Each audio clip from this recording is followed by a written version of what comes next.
Encountering an ex after a period of no contact can be awkward, but handling the situation gracefully is entirely possible. To maintain peace, try to keep your distance if you're not ready to engage. If they approach you, keep the conversation brief and light. Avoid deep emotions or significant life updates. Be kind and cordial. Smile and use open body language to convey confidence.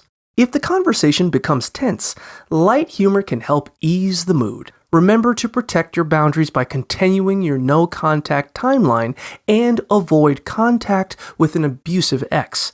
If you feel a spark and are open to rekindling your relationship, subtle flirting or reminiscing might be a way to gauge their interest. Ultimately, stay true to your comfort level and prioritize your well-being.